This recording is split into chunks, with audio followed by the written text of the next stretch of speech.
Hey, and thanks again for listening to my podcast. Now, I did want to take a second here, and this is super exciting for me because I have my first sponsor, and that is Anchor.fm. Anchor is the platform I use to host my podcast. They're super easy to use, and you can sign up in less than 5 minutes. And I hate signing up for stuff. That's actually why I went with them. Now, here's the other thing. All you have to do is upload your recording, or you can record right in their website or their app for free, and they'll post it on Apple Podcasts, Google Podcasts, Spotify, and really anywhere people listen to podcasts. And the best thing about it is they are 100% free. Seriously, I haven't paid a penny. I don't know how they make money. It's all free. Haven't paid anything. It's awesome. I highly suggest you try out Anchor.fm if you want to start a podcast. You can get it right on their app, or you can go to their website. So once again, download their free Anchor app or go to anchor.fm to get started. Hey, and thanks for coming back to the Real Estate Marketing Podcast. This is Austin Glanzer, and I did want to just talk a little bit about what you're going to hear in this episode. Ali Boone was an awesome person to get on this episode. We took a long time to get this scheduled, and she just is doing so many cool things for Turnkey Investments. She just wrote a book, and it was a really, really fun episode, being completely honest. But here's the thing I wanted to make sure that you heard from the show.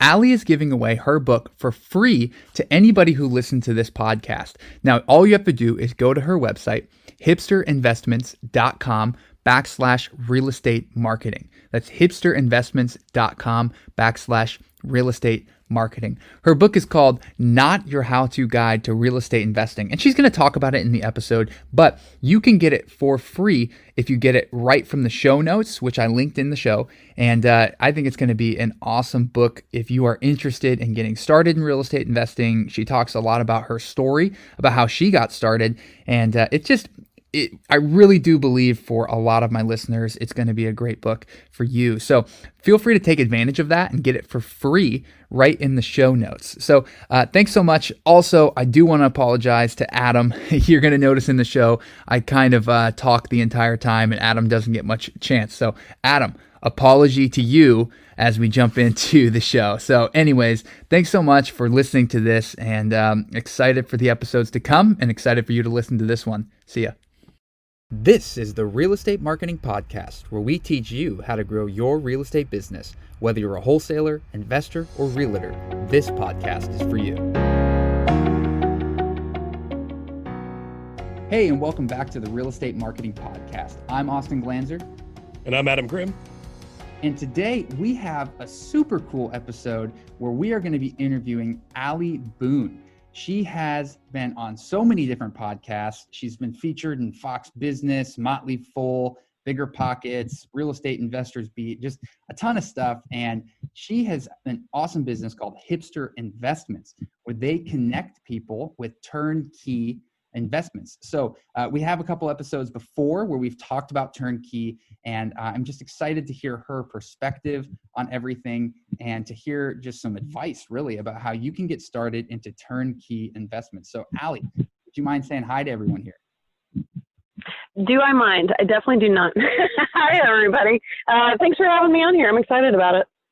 Yeah, well, I've been really excited. I know we've been working for probably a month now trying to get this on the calendar. And in between COVID stuff and me having a baby, I'm glad we're finally doing this. So, small things, worldwide pandemic, new children, just the small things. Yeah, no, they were tiny, no big deal. We were able to work it in our schedule. Honestly, I'm at my house right now recording this, so we might hear a baby cry in the background at some point. Anyways, I'm actually recording this in the nursery. I'm not even kidding, because it's good sound quality from my house. So just so people have a good image. But anyways, I wanted to imagining you also like tucked into a crib with your MacBook Pro. No, well, I'm dead serious. I'm actually right next to the crib because I feel like it's gonna stop the echo. So yeah, so people can definitely imagine how I'm sitting right now recording this podcast. But that's what you got to do when you have a new baby and COVID. So, anyways, Ali, do you mind talking a little bit just about yourself. Like, what do you like? What are your interests? I guess I can ask you more like specific questions, but maybe just like a high 5,000 foot overview about you.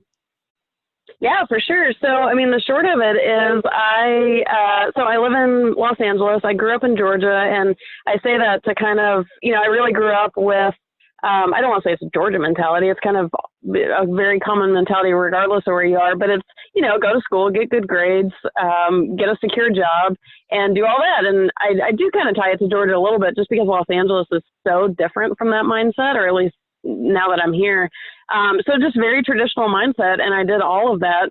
And I was convinced that I should be an aerospace engineer because that's what most people think they should do. And I did everything I should. I got the bachelor's degree. I got the master's degree. Went to school for, I don't remember how long. And then I got into corporate. And I say it all the time, like the very minute I walked into my first corporate cubicle, before I even sat down, I was like, oh no, and I knew right then, I was like, all of that school, everything I just did this is not what I want at all. And I spent the next 5 years while at that corporate job trying to figure out how I was going to get out. And there's a million details as to how that actually happened, obviously, but real estate was one of the things I had been pondering. I knew, if you're going to get out of corporate, you're either going to have to start a business or do something in real estate investing. That's about as far as I had narrowed it down. I was like, well, that's still a little wide open. And I was trying, I was pondering different things. I was coming up with different business plans, like, how am I going to do this? But I have to do this. That's all I knew. And it ended up that, ironically, I ended up starting a business in real estate investing. So I kind of ended up combining the two. But what I found along the way, since your folks are real estate people, was turnkey rental properties. And my real estate investing experience actually started with something very different, but very quickly, turnkeys kind of reared their head. And the thing about turnkeys that really struck me was one of my hesitations why I didn't get into real estate sooner on the investing side was I've never wanted to swing hammers. And I was like, well, I mean, I guess I could flip a house. But I was like, honestly, most of that sounds terrible. I was thinking of everything you have to do for flipping a house. I'm gullible with contractors. I'm not handy at all. I have to pay people a fortune. And it just wasn't really, it just kind of didn't feel right. And it seemed miserable. And I'm more of I want to go play and hang at the beach. I'm not really looking to replace my corporate job with another job, which is kind of what I was interpreting all of those potential moves as. So Turnkey stage left, and they obviously weren't going to pull me out of my corporate job right away. But from an investment standpoint, while I had my W-2 paycheck, because I knew once I left corporate, I was going to have a hard time getting financing, I thought, oh, well, I might as well be doing something smart with my money while I figure this out. And so I started investing in turnkeys myself, just really not even thinking that this was eventually going to be my ticket out of corporate. But I started investing, got some multiple properties. It was amazing because I started this when Atlanta was like a hotbed for invest. I mean, it was right in the middle of the crash. The crash was not fantastic, but housing prices certainly were. And so I ended up doing all that. And then just kind of fast forward, everybody was wondering what I was buying because they're like, wait, you're investing in real estate and you're not swinging hammers. Like, what are you doing?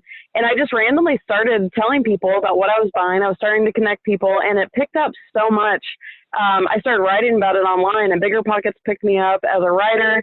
And it just suddenly everybody was coming to me saying, hey, tell me more about turnkeys. Who do you recommend? Who do you work with? I'm like, wait, what?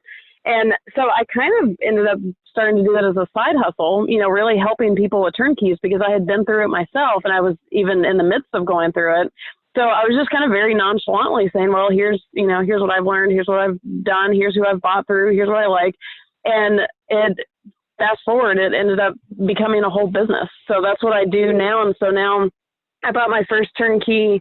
What year are we in? Oh, well, that's a dumb question. 2020. We'll never forget that one.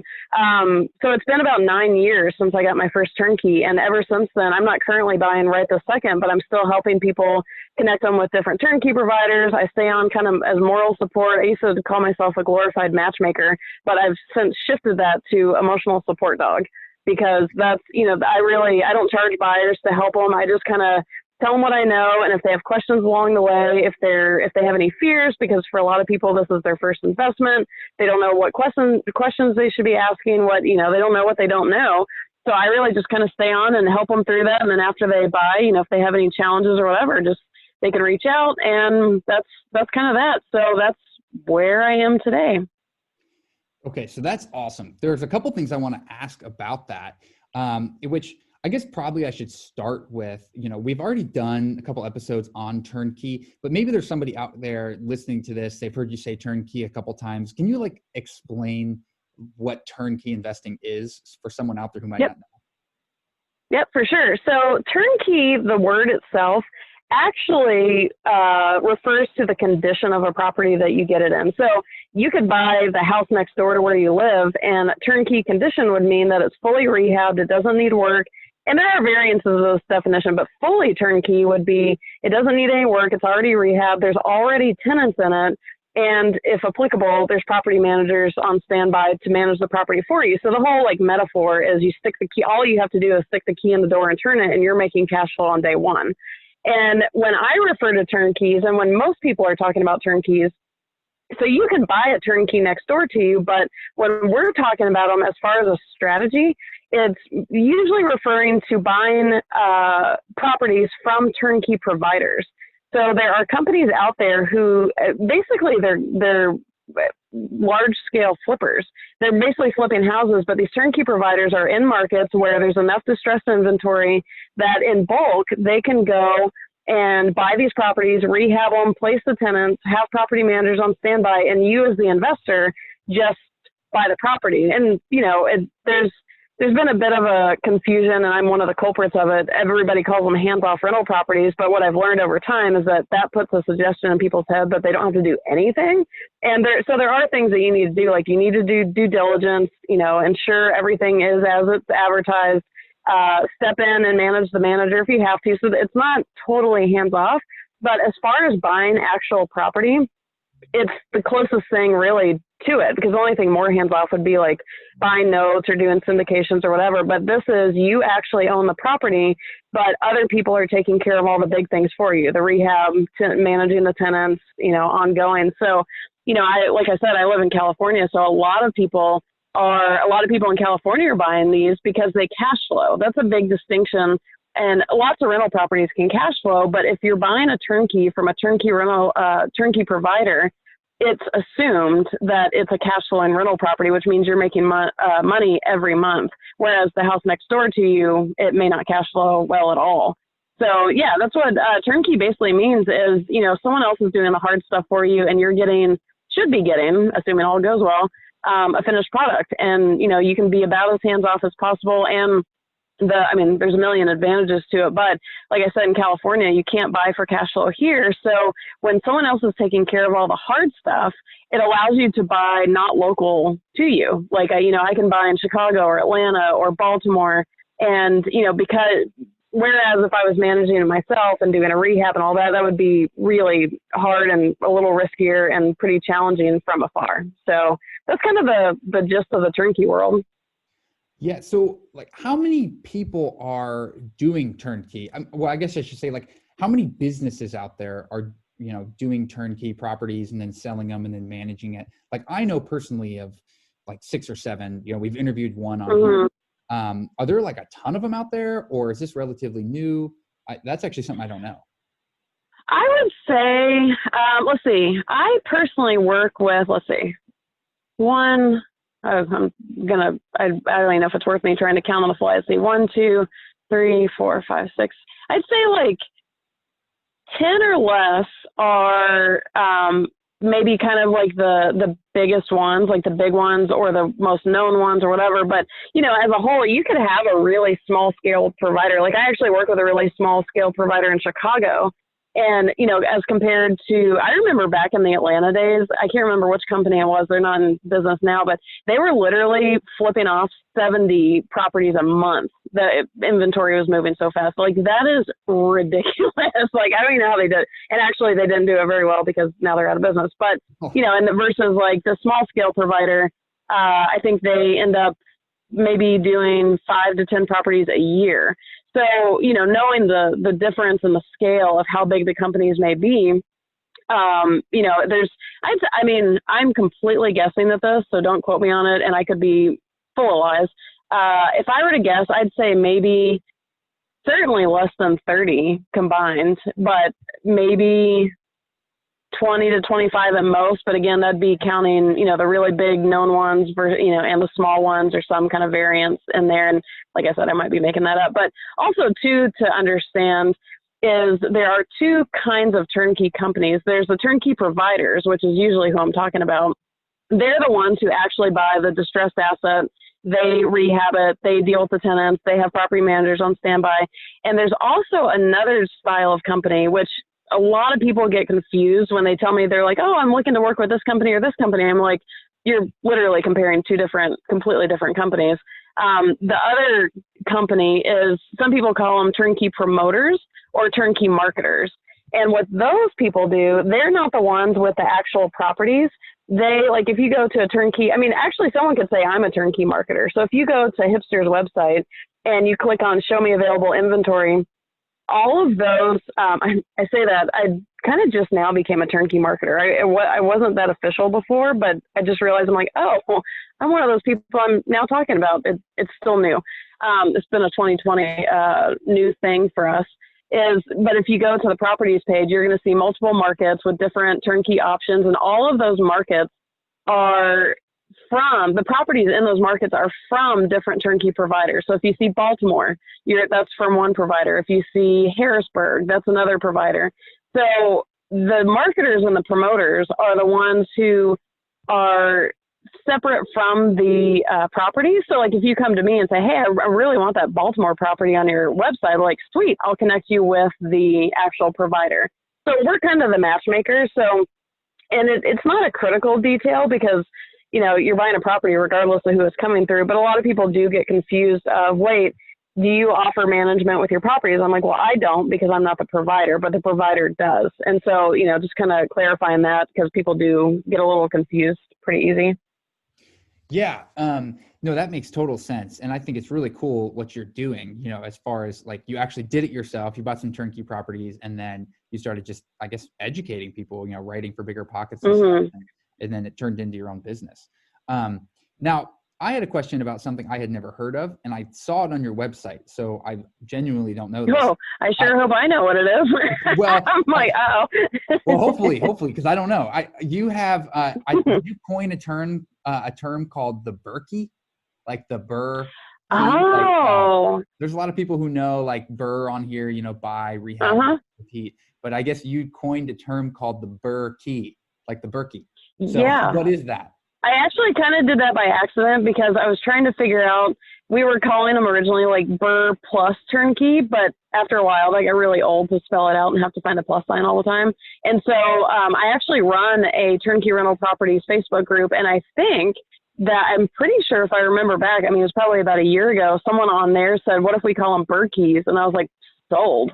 First of all, I don't have to tighten near as much, and it's funny. I think it makes me laugh. But yeah, so the Berkey model, so the short, it's a very important distinction of sometimes I call them standard turnkeys or regular turnkeys or just turnkeys versus the Berkeys.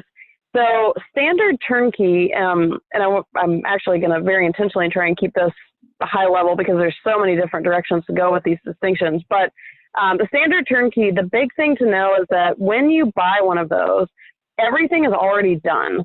And a major advantage to that is you can verify everything. You can get a property inspection. The rehab's already been completed. Like, exactly what you're closing on.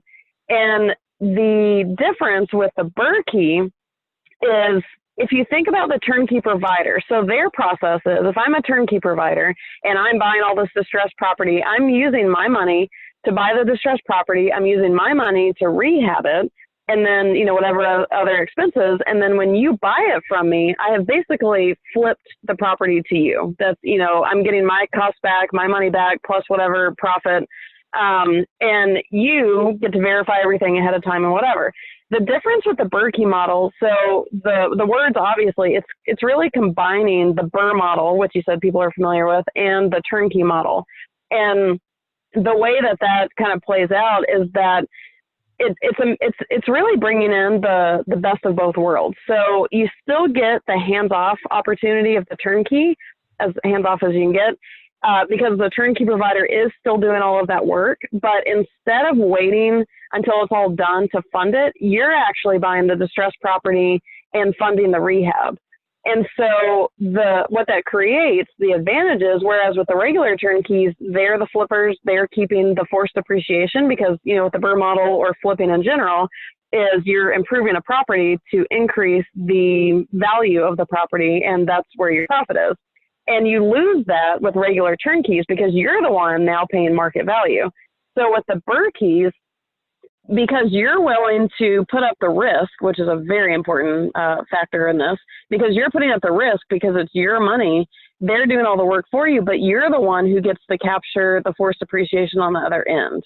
So that's the major advantage. The major disadvantage, and everyone, I mean, this applies to anyone, and really why I don't recommend it to beginner investors is, should something go completely crazy, it's your money in the pot. If the guy, if the company just up and moves to the Caribbean, well, that sucks. It really, it's a much riskier model, and usually, and a lot of brand new investors have the capital to support it, because that's the other thing, is you need a lot more capital to get in on it because you have to call cash up front. But one of the reasons I recommend it's not as good for new investors is because new investors tend to already kind of not understand the process of just a regular turnkey, which, it's a learning experience. But when kind of scheduling changes, or, you're taking on the work of a rehab, even though you're not doing it, schedules change, budgets change, all that kind of stuff. And that can be really intimidating when they're like, okay, if this guy has my money in their hand and, things are changing, I don't know what's happening. And they can kind of, I don't want to say freak out, that's a little dramatic, but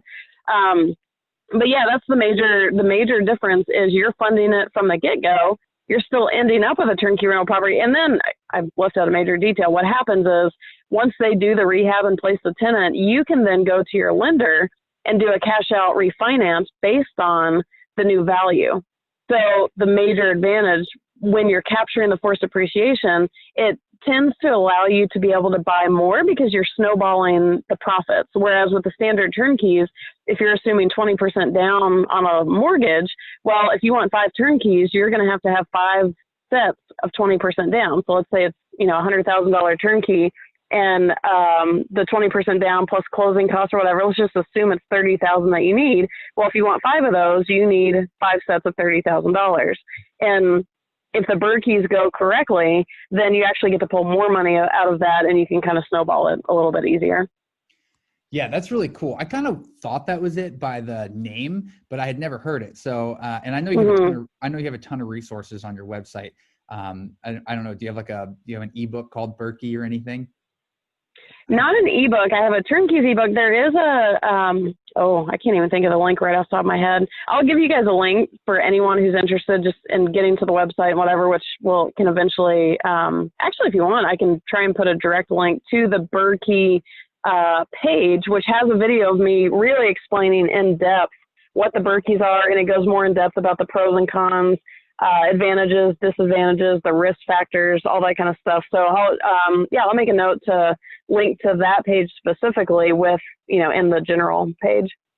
Yeah, that would be awesome. Cause I think that's a really cool concept. And I mean, also it's just a really cool name because everybody, at least everybody people who have listened to this have brought up burring to me, asked me questions about it. So hearing BRRRR, I think that's going to kind of stick a little bit. So yeah. Well, and I would love to take credit for it. I have not thought about the origin of that word in so long. I was like, what word could I have possibly created? But I don't remember who, I hope he's not listening. I don't remember who it is in the Facebook group, but I'm nearly certain that came through as a comment because I kept typing out BRRRR plus turnkey, and he was like, what about BRRRRs? I was like, yes, that is happening. Well, you should take that and, go with it. Cause I think that could stick. Just like BRRRR did. I think BRRRR is relatively new. So, I'll be honest. I actually despise that acronym with every bone in my body for 2 reasons. Number 1, it sounds ridiculous to say it. And number 2, I can never figure out how many R's I have typed. It's like, okay, wait, 3, 2, 1. But come on, guys. Can we really not come up with any other, at least change up? There's too many R's. I'd get hung up on the R's. I agree. I do that all the time. I never know. And honestly, I probably put too many R's or I put too few, and people just know. That's a given. I've either had 2 or 3 or 4, and then half the people, and even worse than how many R's I type, I actually, when someone's like, what's the BRRRR model? I have to sit and really strategically think about, I'm like, okay, how many, I have to count on my fingers which R's I've covered. I'm like, okay, buy, rehab, rent, refinance, and repeat. Like, it takes me that much time with my fingers involved to actually appropriately explain the BRRRR acronym. It's obnoxious. Yes. But with Berkey, you can add as many R's as you want, and you totally, and it still sounds fun. Sounds good. Yeah. So that's awesome. Exactly. I'm glad. I knew I liked you, but now that we're completely on the same page about the BRRRR, I'm pretty excited about the BRRRR acronym. Yes, I'm pretty excited about it too, just from this conversation. I think people are going to like it. So I would suggest you write a book. Well, and I will say, I want to throw in one very quick mention about it. It's on the page and the video and whatever. The absolute number one most important thing, because what I don't want to do is someone hear this and be like, oh my God, I want one, and then run off and go do this on their own. It absolutely matters who you work with to do a Berkey. And right now it matters so much. I only have one company that I even trust to do it. Right now they're in Chicago, and that's changed over time. I used to work with a company in Baltimore, but it's regular turnkeys. You know, it's helpful to work with a really good provider, but like I said, you get to verify everything before you close on the property.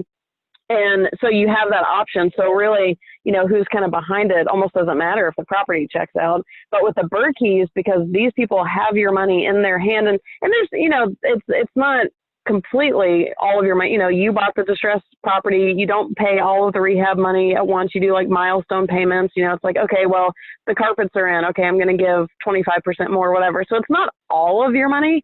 But again, whoever's doing that, because they're doing the work for, not because they're doing the work for you, but they're doing the work for you, which means they're in the equation, which means they could up and move to the Caribbean. So that's my number one disclaimer is don't, because a lot of people will tell you that they do it. They're like, because they want the funding, because that's the advantage for them is they're able to do more properties when they're not having to use their own money. So that's really why they trade this off. And so like, you know, it just matters who you work with. It's my big message. Like, don't run off and say, okay, sounds good, cool. Yep, I could definitely see that, especially like if someone's in California and they're doing a property on the East Coast, and then you know, whoever's in charge of like rehabbing everything, I could see. Yeah. You know, they don't care about saving some extra money. You know, those type of things. So totally. yeah, that's a great point. So if you're in Chicago listening to this, which my mom is, if you're listening to this, you know, Ali knows a great company that you could do turnkey. I do. And they do standard turnkeys and Berkeys, which is my favorite. Yeah. No, that's awesome. So I guess my other question then, you know, for people who are listening to this, like, what type of people invest in turnkey? So like you're in California, is it like, is it like people who are venture capitalists that have a lot of money and they're buying 8 or 9 at a time, or, you know, someone who's younger, they're 28 and just paid off student debt and they want to invest their money? Like, is it everybody who does this? Yeah, it's a really good question. And I actually kind of have 2 different answers as who's really doing it and kind of who I recommend it for. Who's doing it? There definitely have been buyers along the way that, you know, I don't know so much about venture capitalists because they really kind of want bigger companies. You know, these are individual properties, and you buy a property for $100,000 and you're making, you know, after financing, I don't know, somewhere between $200 and $400 a month or something. So it's pretty small scale as far as, you know, if somebody has that much money, they're probably doing bigger things. Not that they have to, but they often are doing more like commercial or whatever. I just assume everybody in California is a venture capitalist. So, yeah, well, in a way they are. It just depends. It's like, oh, don't even get me started on cost of living in California. But I would say that most of the people I work with, and I don't know that this is necessarily true for all turnkey buyers, I work with mostly new investors. But I think that's a lot of my personality, because when I started my company, my biggest thing in my head was I want to be a non-intimidating, stuffy person in a suit in this otherwise intimidating industry, because it's an industry where you don't know who you can trust. There's guys trying to sell, guys or girl, whoever, trying to sell you on who knows what. Like, it's a little bit of a big mashup of, dear God, I don't know how to navigate it. So I really tried to position myself of in a way so that people would feel comfortable. So because of, I assume it's because of that, I do get a lot of the new investors who, have been a little fearful or whatever. But for the most part, new or experienced, I also work with experienced investors. I would say, it's really, it's people who are not trying to make a career of real estate investing, because you very easily can. If you become a full-time flipper, or you're a wholesaler, or whatever you're doing, or if you're a big landlord, it really does become a second job. And most of the people I work with, if not all of them, they have another job, or they have a big family, or they just want to do something smart with their money, which is honestly why I started in Turnkeys. I wanted to do something smart with my money, but still be able to hang out at the beach. So that's really most of what I see. And, even age range, it's the much younger people have a little bit more time to figure it out. So I've worked with younger buyers, but often, they're so young, and they're like, well, and they have the energy to flip or whatever. So who knows? But, it's really just kind of, corporate workers, definitely people on the West Coast, because you can't buy for cash flow basically anywhere on the West Coast. And then, so it's really just kind of your average Joe, if you want to, Joe or Jane, if you want to call them that. And then, who I recommend Turnkeys to is really kind of three different people. Even if you want to make a career out of real estate investing, I highly recommend starting with Turnkeys, because what is really cool about Turnkeys, I think, that is so beneficial for everybody, but especially for new people in the industry, is because all of the advanced, complicated, hard stuff, riskier stuff is done for you, it really allows you to just focus on learning the fundamentals, which is the two biggest things are learning how to run numbers and learning how to do due diligence. Those two things will, no matter what strategy you do in real estate investing, will help. And not even help, they're critical. If you don't know how to do either of those two things, you're screwed. So it's an opportunity. I tell people, I'm like, even if you want to burr later or rehab or flip or whatever, if you're interested in getting a chance to kind of dive in without taking on all of the complicated stuff, which is what gets people in trouble, buy a turnkey or two and get acquainted with exactly the foundational level of investing.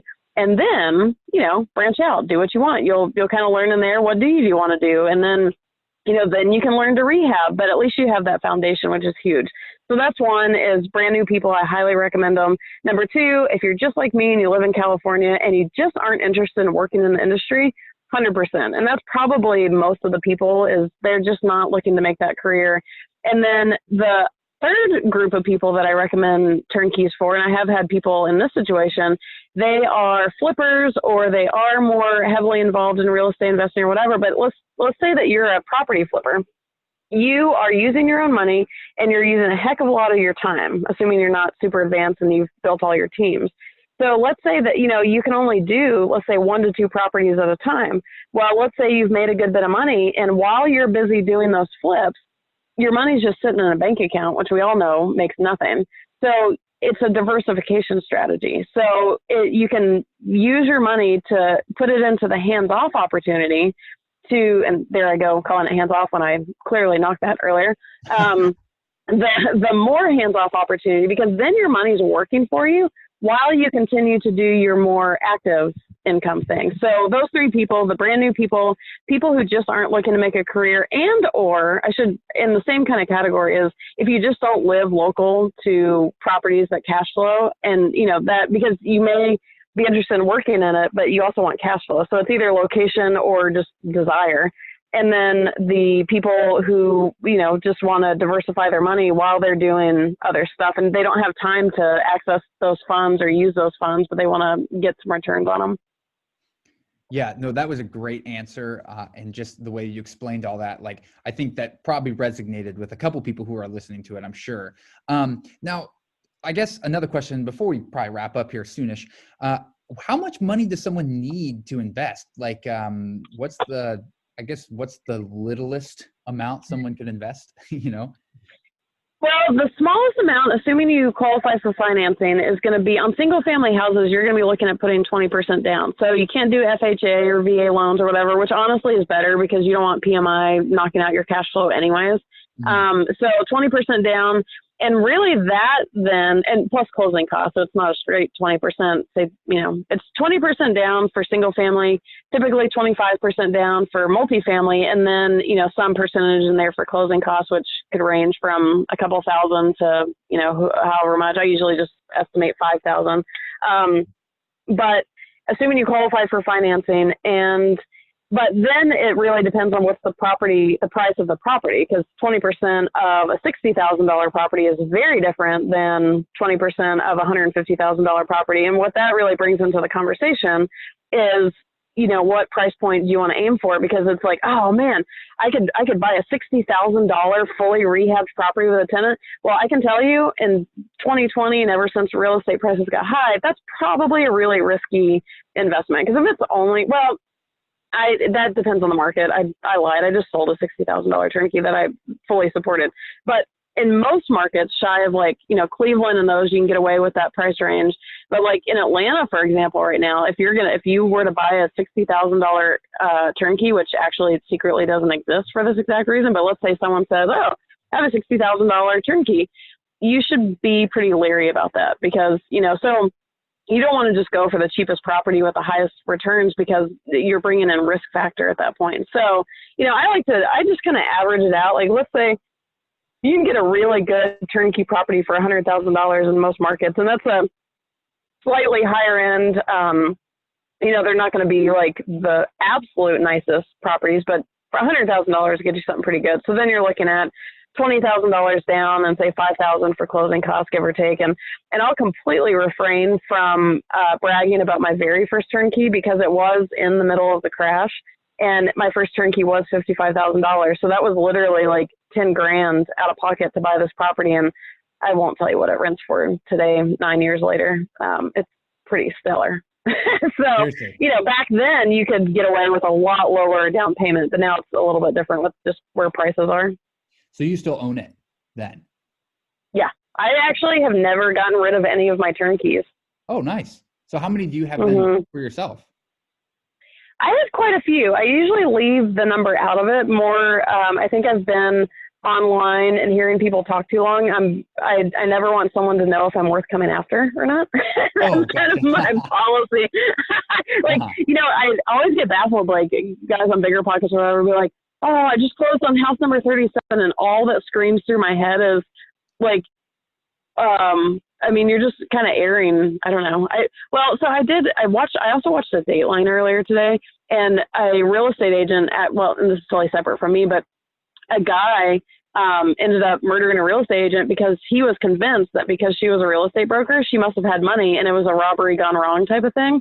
And I was like, well, that validates why I stay a little more quiet on that one. But, to each their own on that one. But I like to say that I have enough to give, to have a whole variance of experiences, the good, the bad, the ugly.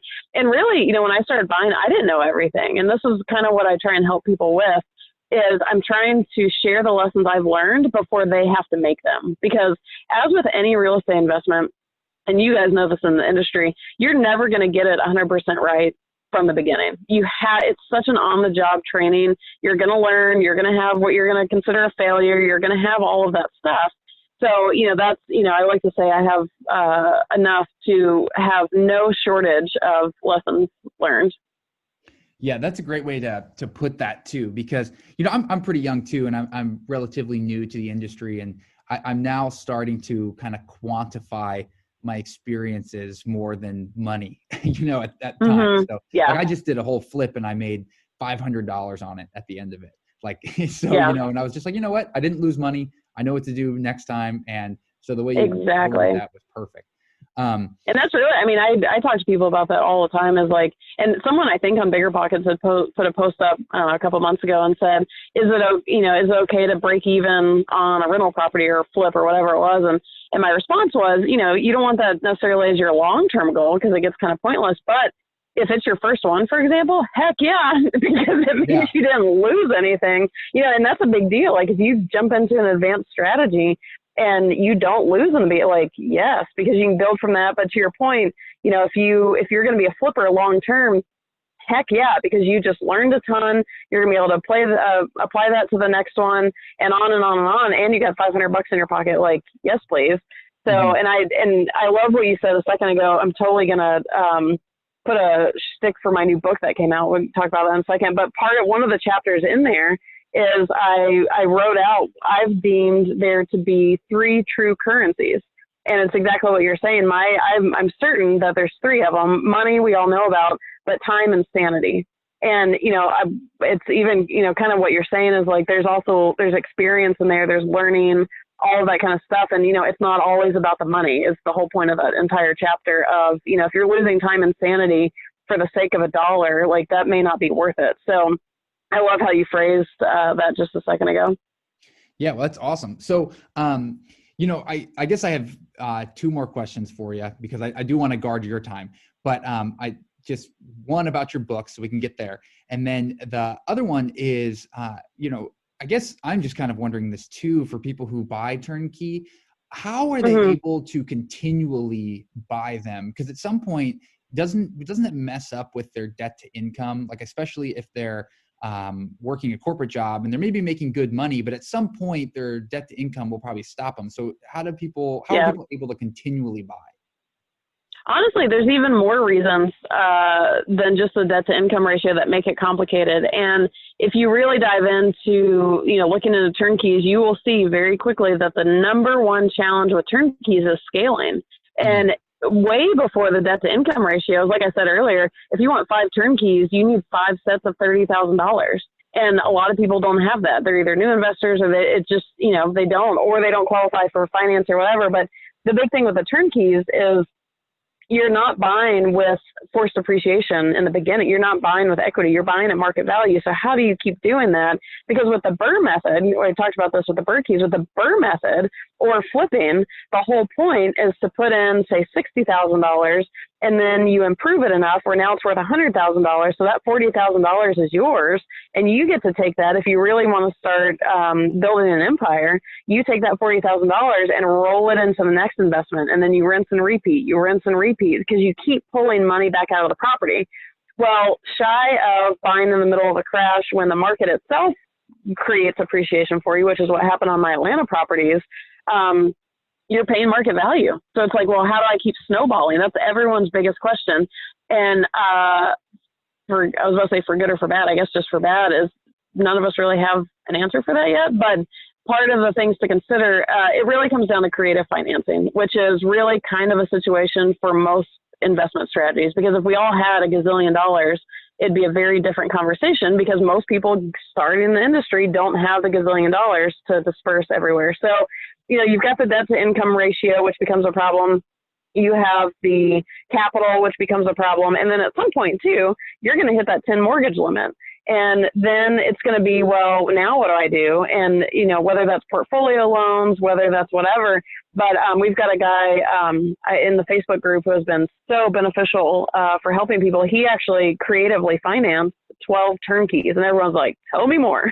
And so, I actually asked him if he would write an article and kind of explain, where did he get the financing from? And once you get in the creative financing world, most people start getting into creative financing because they need the capital, but that starts kind of also resolving a little bit of the debt to income ratio, because if you shift over to commercial loans or, whatever the heck you're using, can help with that a little bit. But it is, I don't have one solid answer for that because it really is kind of a situation of, what are the resources you have to start?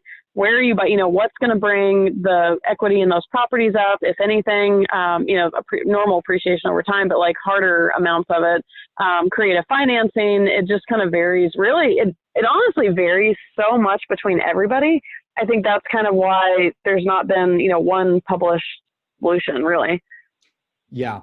Okay. Well, that makes sense. Cause that's something that I'm like experiencing myself. That's why I was even asking, how do I get my next property because of, debt to income or, other various reasons. So, no, that's good to know that there's. Well, and if you figure that out, let me know because I'll certainly convince you to write an article so we can sit out in the group. Yeah, I'll do my best to figure it out. That's what I've been trying to figure it out. So, well, and awesome. Too, kind of taking it back, like if somebody really does have $200,000 laying around, for example, I'm a huge proponent of leveraging. If you have $200,000 in cash, which for a lot of people is completely realistic, then, you know, you could buy 2 turnkeys for cash. But if you leverage them and get, you know, somewhere 5, 10, I don't know, between 7 and 10 properties with that $200,000, that alone, the cash flow will build enough to then you can really start using that to also snowball. So, you know, it's not undoable for everybody. If you know, like I said, if you have 100,000 cash, you could really pretty easily close on about 3 turnkeys. And, you know, depending on all the different turnkeys, they vary in how much cash flow they offer. The returns are different. Like, you know, if you buy in Atlanta right now, you're going to get way less cash flow for your money than you would in, say, Chicago or Baltimore or wherever. So, you know, just, you know, you start to really kind of learn to run the numbers. But again, not to pitch my own like support for turnkeys being good for new investors, this is also a great way to learn creative financing. It's like, okay, well, I have X number of dollars. These properties are going to bring in X, you know, per month. How could I, you know, and it again allows you that opportunity to really start playing with those different options.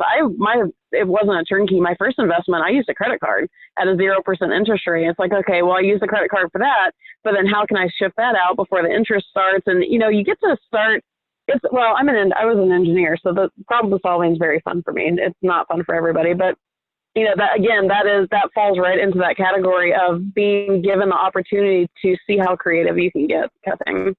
Uh-huh.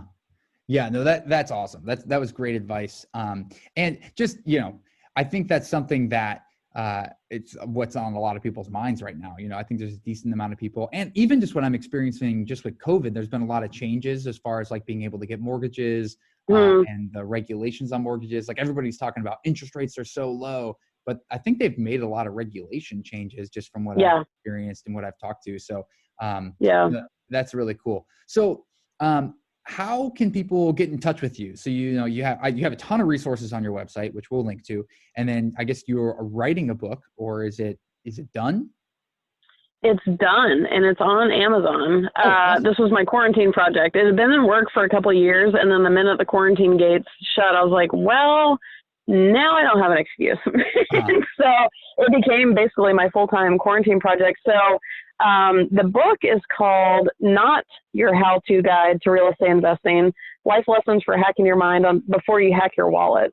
And the whole point of it, which is one of the things that is really, really important to me. So it mentions turnkeys in there, but I have like a Turnkey Rental Properties 101 ebook, like that's specific to turnkeys. This one is not. This is the industry as a whole. And what I really wanted to drive home to people and help people with, because I feel like there's a huge shortage of information on this, which is, and it sounds boring, I get it, but it's on your mindset. Because if you Google, you know, I want to be a real estate investor, or how do I become a real estate investor? Or you go on Amazon and it's like real estate investing books.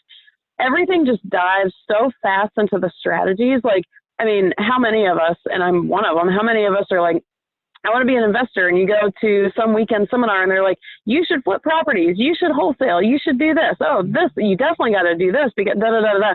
Everyone's always telling you what strategies to do.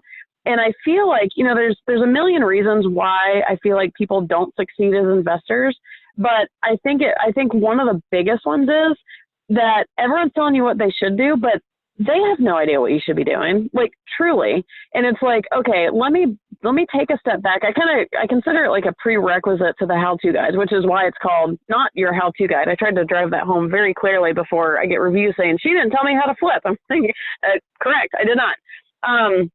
So it's kind of like the prerequisite to choosing a strategy. And, you know, even if you're in strategies, it's something you can go back to and kind of reevaluate kind of thing. But it really is mindset things. And that's why I called it life lessons, because it applies to other things in your life as well, whether you're starting a business or just being a human. You know, what kinds of thing, you know, understanding the industry more, I break down, you know, what is so different and what can be so challenging about this industry. And then you getting into it, like what things to consider, like what are your strengths? It sounds dumb, but like flipping goes against every strength in my body. So maybe I don't want to do that, you know? And then at the very end of it, and like I said, I already told you one of the chapters is the three currencies. Like if everybody would take the time to consider what's most important to them, money, time, or sanity, that can really help you decide what strategy you do. Again, flipping. My number one of the three currencies, the one that's most valuable to me, is my sanity. Like I can get rid of everything else as long as I keep my sanity. And that may be a different answer from someone else. And so like time and sanity to me are more important than money. Therefore, I don't want to flip because it would totally make me insane because I hate it. And it's going to use up all my time. So, kind of just different ways to think about things like that. And at the very end of it, I interview five, am I saying five? I might be lying on that. Five different investors who have succeeded in their own strategies. I have a wholesaler, I have a flipper, I did me for Turnkeys. And so that way you can really get a feel for like the day in the life of like, because again, every guru can be like, you need to flip houses, but what does that actually entail? And what does that actually look like if you're going to get into it?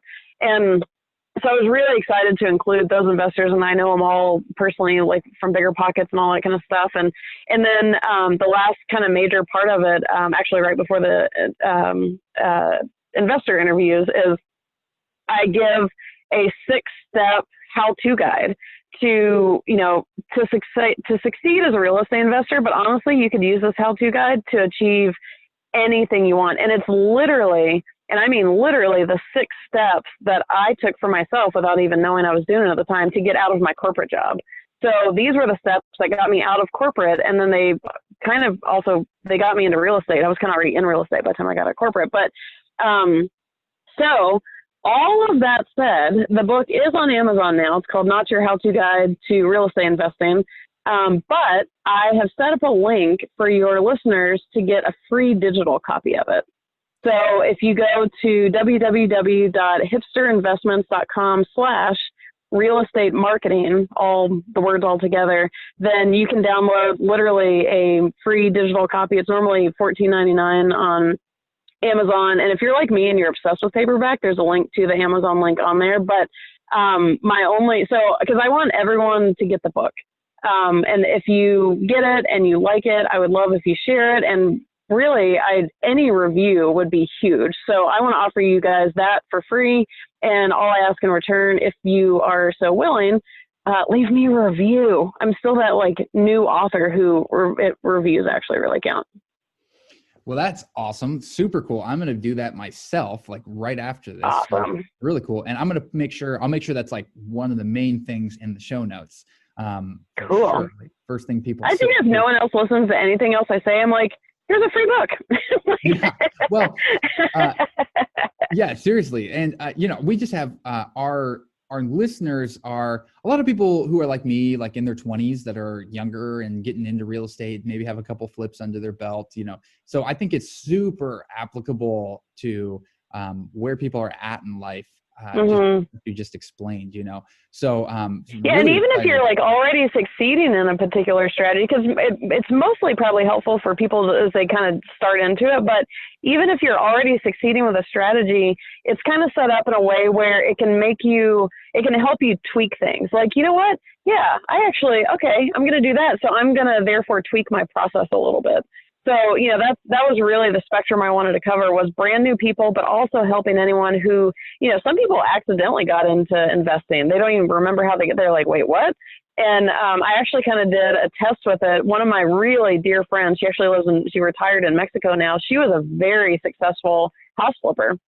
And I was like, hey, you want to check out my book? I was like, because I was actually curious about the experienced investor side. Like, is this only going to help new people? Because honestly, I want to be true to my, who I'm speaking to.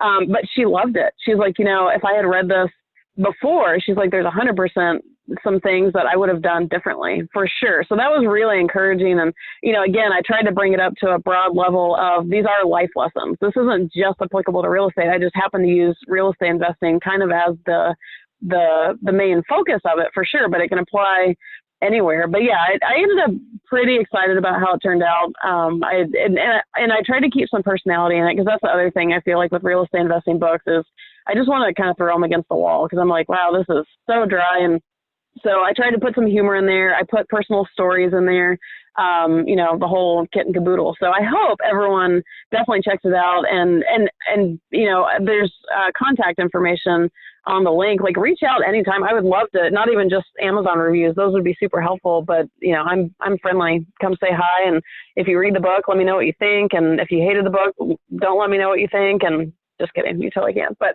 so I'd love to connect with all your folks. Yeah, super cool. And like I said, definitely check out the link that's going to be in the show notes. I'll make it super obvious for you guys to download that book, and then and give Ali a review. Especially I'd be so appreciative of it. Yeah. Hey, my huge fans, mom, dad, just go ahead and give Ali a review. So, I know, and Amazon's so strict now. My own parents can't leave a review. I'm like, but don't you know how critical their review? They have to like me. So, So, well, seriously, thanks so much for the free resource for everybody listening to this. And I guess, are there any concluding thoughts you have or comments you want to make? Read my book. Just kidding. But I actually say, partially read my book. But like I said, the intention of the book, which is what my parting message would really be, is, it can be really tempting to want to just dive head first. If you just take a little bit of time on the front end and really kind of sort things out before you go flying off into the deep end, I think it can make such a huge difference. And the industry is unfortunately set up where it's kind of hard to do that. We didn't learn anything about this in school. We don't even know what we don't know. And it's kind of it's just a very unique industry, and it's overwhelming. And people, I got so excited about it, I choked on it. People want to dive in fast because it's like, well, why would I sit around thinking about mindset or looking at my strengths when I could go dump a bunch of money into a really cool rehab project? I'm like, oh, cool, right on. Cool. So, it's such an industry where if you just take that time on the front end to really start understanding what you're doing and why you're, and, they're one of the things I say in the book is people are like, when am I ready? And I'm like, well, if you come to me and you say, hey, I'm thinking about investing in this property, if you can intelligently explain to me why you're investing in that property, here's the certain risk. I realize with that risk, here's the mitigation for that. Here's the if you can speak to that, that's not that hard to learn. That's the thing is, it seems like it would take forever to get the foundation. It's not that complicated of stuff. It's just a matter of people don't typically take the time to learn it. So, it's a huge encouragement for the industry in general. If you're not already in it, it's adventurous, it's fun, it's challenging, it's whatever. But, again, be smart about it. And I think you can see a whole different level of success if you take that time. Yeah, I completely agree on that too. So yeah, I think just taking time to really understand your strengths, and I like how you define sanity, do you care about that the most? I think I probably would lean that way as well, with my investments and what I do. So you kind of put words to thoughts I've always had when you said that. So that's really cool. So yeah, well, seriously, definitely anybody listening to this, check out the link, get Ali's book, and leave her a review. And also leave a review on this podcast. If you're in the mood to review, you might as well leave a review for our podcast as well. But seriously, this has been an awesome conversation, super fun, super valuable.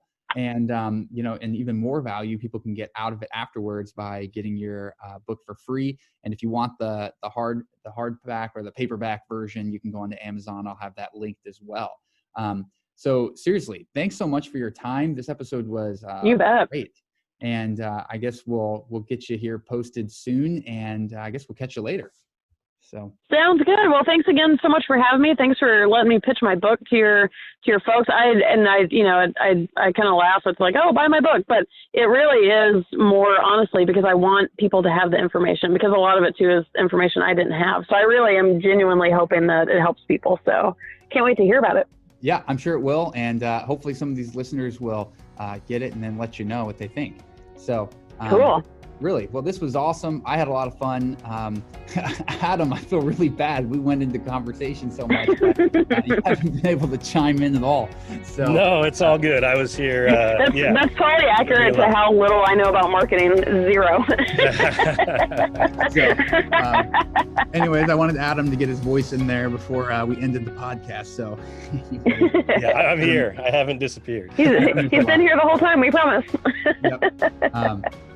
Anyways, well, seriously, thanks so much. And we will catch the listeners later, and hopefully we can stay in touch through all of this, Ali. So thank you. Sounds good. Thank you so much. Thank you for listening to the Real Estate Marketing Podcast. Please like and subscribe for more content like this. We'll see you later.